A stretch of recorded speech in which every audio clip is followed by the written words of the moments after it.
Oggi torniamo a parlare di fotografia analogica e vedremo come digitalizzare le vostre immagini partendo dal negativo. Quindi, se non avete una camera oscura, questa è sicuramente la soluzione più facile e immediata per non rinunciare al piacere della fotografia analogica. Benvenuti!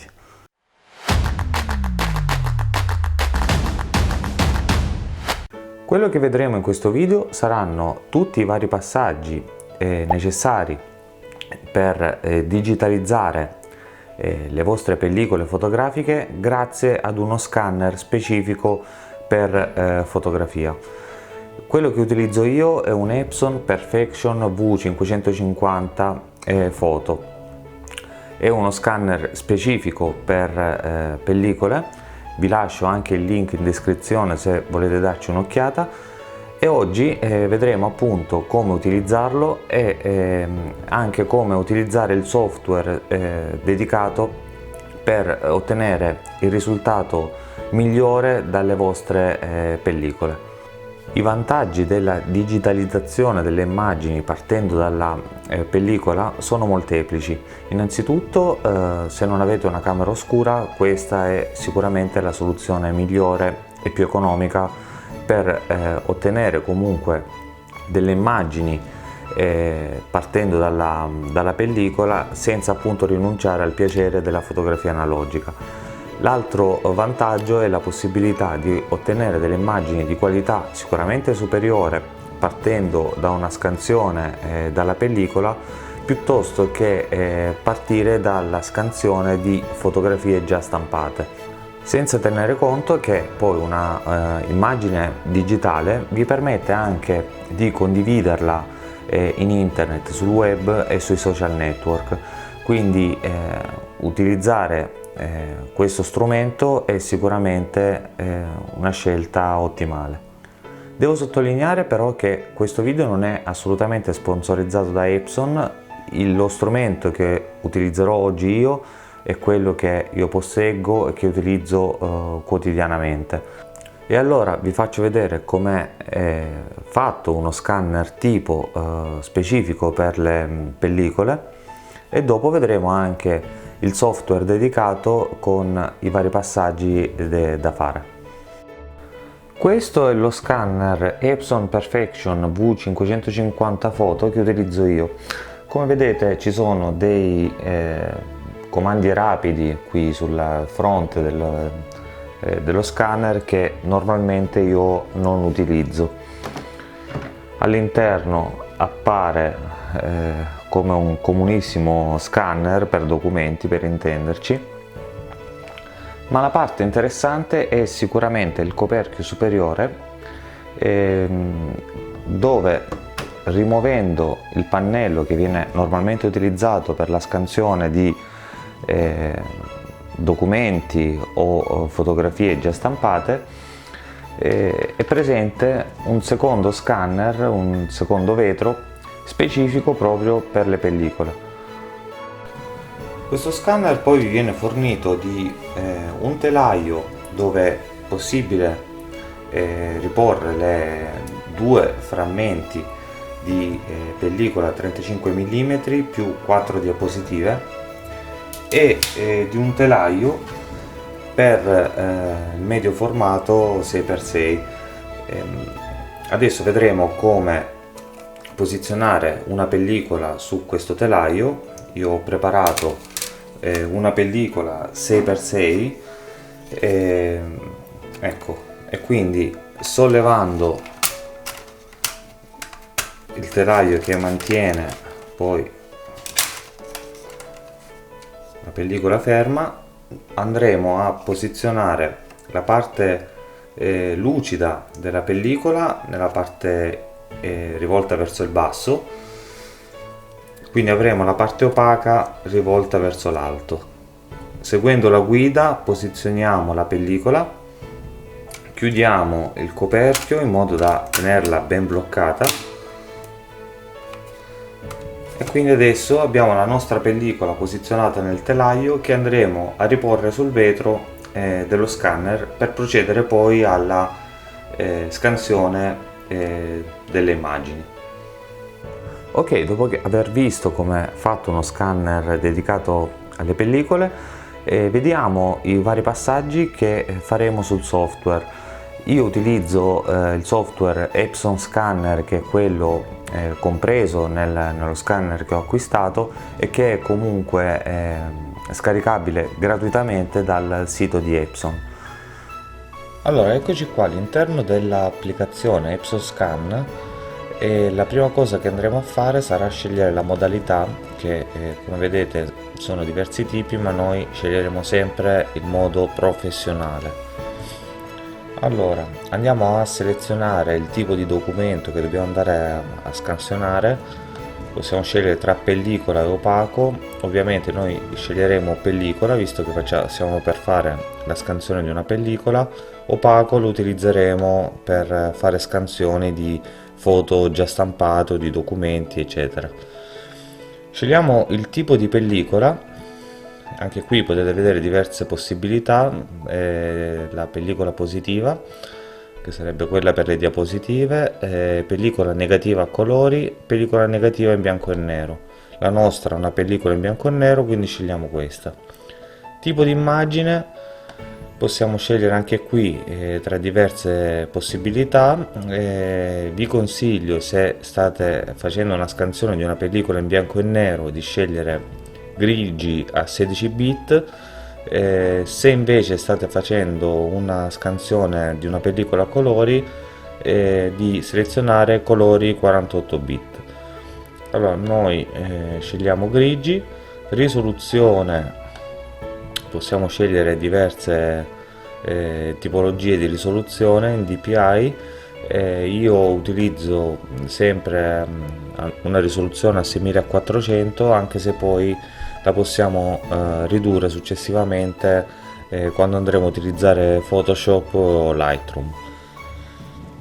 Per quanto riguarda la dimensione, lasciamo originale. Su queste altre tipologie su queste altre regolazioni le vedremo dopo. Allora, vediamo un attimo anche la configurazione, e quindi vedremo nell'anteprima. Vi consiglio di lasciare questa prima parte invariata ed eventualmente di utilizzare l'area di ritaglio miniatura grande. Colore, lascerei controllo colore così com'è, già preimpostato, 2.2 va benissimo. Formato, qui se usate pellicole di medio formato, dovete andare a selezionare uno di questi valori. La mia è una pellicola 6x6, quindi utilizzerò questo. Se invece utilizzate una pellicola 35 mm, non è importante, insomma, la selezione di questa parte della configurazione. Nelle altre opzioni non c'è niente da modificare. Ok, a questo punto possiamo fare l'anteprima di scansione. Qui da questo tasto potete scegliere dove destinare il file, quindi in questo caso lo metterò sul desktop per comodità, e quindi schiacciamo ok e partiamo con l'anteprima. Ed ecco qui la nostra anteprima. Come vedete l'anteprima è divisa in miniatura e normale. In miniatura vedete un ingrandimento delle immagini, anche in questo caso sono anche capovolte, dopo vi faccio vedere, che insomma non è proprio precisa. Infatti vedete che quasi sempre a volte include due foto anziché una.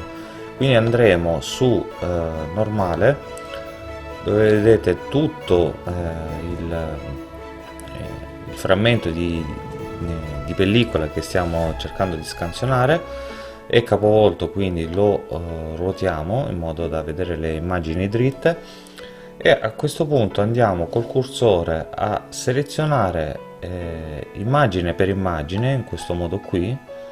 Quindi seleziono una parte di immagine e andrò con lo zoom a vedere la parte che ho selezionato, se è completa, se mancano delle parti della foto, e quindi andrò a fare un lavoro diciamo di fino. Adesso lo scanner rifà una scansione e quindi mi dà un'anteprima più ingrandita del frame che ho selezionato. Vedete che possiamo andare poi di nuovo a ritoccare ulteriormente, includere una parte più completa dell'immagine. Vi consiglio di essere molto precisi, di non andare oltre, e dopo vi farò vedere il perché. Allora, una volta che abbiamo fatto questo, andiamo a procedere con le regolazioni. Innanzitutto cerchiamo di deselezionare tutte queste voci. Epson in automatico mi fa anche la maschera di contrasto, ma non la voglio fare, la farò eventualmente dopo su Photoshop. Le vediamo velocemente queste voci. Rimozione polvere e Digitalize Technology sono voci che vanno assolutamente deselezionate, perché vi creano degli artefatti innaturali sull'immagine con l'obiettivo di togliere la polvere, quindi assolutamente io non le utilizzo. Correzione retroilluminazione, anche questo non lo seleziono. Vi consiglio eventualmente, proprio in rari casi, di selezionarlo proprio se la vostra immagine è molto sottoesposta. Ripristino colore, anche questo non lo seleziono. Riduzione grana, anche questo non lo seleziono, perché comunque sto lavorando con immagini analogiche su pellicola e insomma un po' di grana la vorrei anche vedere. Allora, passiamo a queste regolazioni sopra.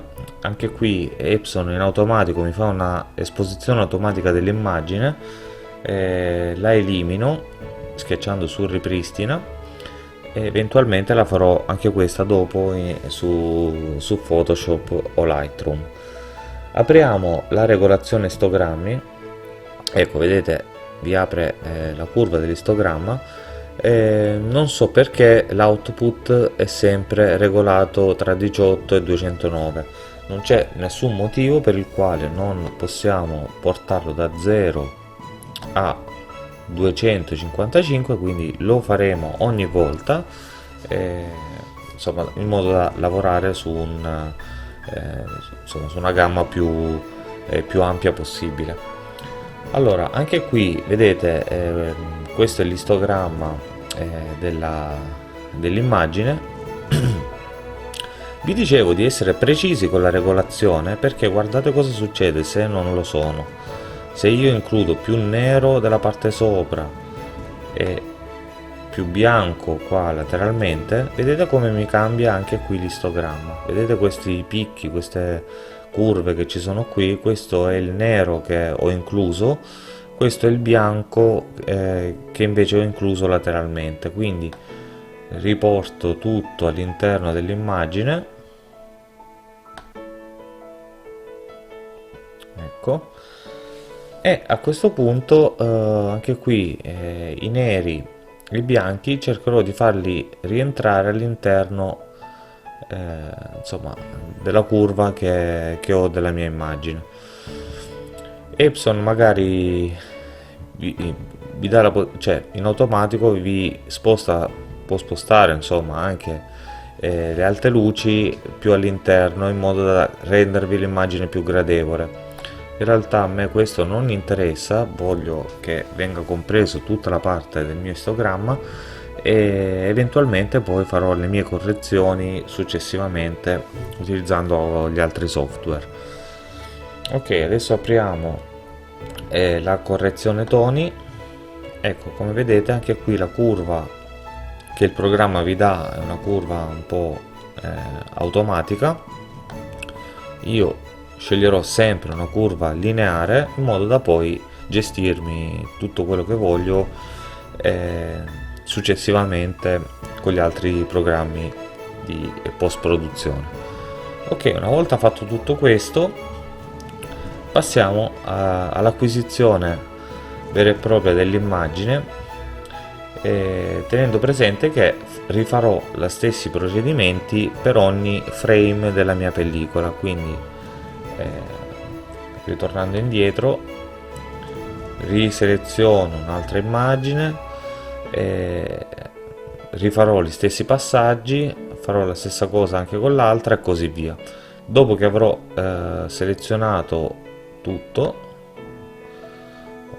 per comodità faccio copia alla selezione attiva, che è quello che ho selezionato prima. Adesso sto facendo tutto molto velocemente, ma vi consiglio di fare la stessa cosa manualmente. Infatti vedete che la curva è di nuovo diversa, anche qui l'istogramma andrebbe sistemato, quindi è un procedimento che va fatto manualmente per ogni fotogramma. Una volta che ho selezionato e aggiustato ogni fotogramma, seleziono tutti in modo da prendermi i due che in questo caso ho selezionato e poi passo all'acquisizione. Prima di procedere all'acquisizione vi compare quest'ultimo messaggio e vi chiede insomma dove dobbiamo destinare nuovamente le immagini, ma soprattutto il formato è importante. Vedete, potete sceglierne diversi. Vi consiglio di selezionare TIFF, il formato TIFF, perché è quello che diciamo è più lavorabile successivamente in altri programmi come Photoshop o Lightroom. A questo punto, schiacciando su OK, parte l'acquisizione vera e propria dell'immagine. Spero che questo video vi sia stato utile. Se avete delle domande o volete fare dei commenti, potete scriverli qui sotto. Io non ho altro da aggiungere, spero di esservi stato utile e vi do appuntamento alla prossima, sempre qui sul canale di Street Level Photography. Grazie a tutti e alla prossima. Se il video ti è piaciuto, lascia un like e condividilo. Se non sei ancora iscritto, iscriviti al canale, ma ricordati anche di seguirci su Facebook e Instagram.